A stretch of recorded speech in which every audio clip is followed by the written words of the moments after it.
ചെറുപ്പക്കാരെ, യാത്രകൾ വലിയ ഹരമാണ് അല്ലേ? യാത്രകൾ വലിയ സന്തോഷമാണ് അല്ലേ? യാത്രകൾ വലിയ സന്തോഷം നൽകാറുണ്ട് അല്ലേ? കയറ്റത്തിലിരിക്കുമ്പോൾ അല്ലാഹു അക്ബർ ചൊല്ലണം, ഇറങ്ങുമ്പോൾ സുബ്ഹാനല്ലാഹ് പറയണം.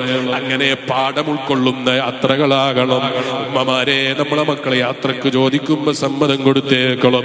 അവര് പാഠങ്ങൾ പഠിക്കുന്ന യാത്രക്ക് അനുമതി കൊടുക്കണം. കൂട്ടുകാരോടൊപ്പം ഭാര്യനെയും കൂട്ടിയിട്ട് അന്യപെണ്ണെന്നോ അന്യപുരുഷനെന്നോ വ്യത്യാസമില്ലാതെ ഡാൻസ് ചെയ്യുന്ന യാത്രകൾ അനുവദിക്കാൻ നിർവാഹമില്ല. അന്യപെണ്ണുമായി കലരുന്ന യാത്രകളെ പ്രോത്സാഹിപ്പിക്കാൻ നിർവാഹമില്ല. അതേ സ്ഥാനത്ത് പഠനയാത്രകൾ അനിവാര്യമാണ്. യാത്രകൾ നല്ലതാണ്, പഠിക്കാൻ നല്ലതാണ്. ലോകത്തിന്റെ സൃഷ്ടിപ്പ് അജായിബ് തന്നെ, അത്ഭുതം തന്നെ. മഹാനായ ഗൗസുൽ ആദം മുഹീദ്ദീൻ ശൈഖ് റളിയല്ലാഹു അൻഹു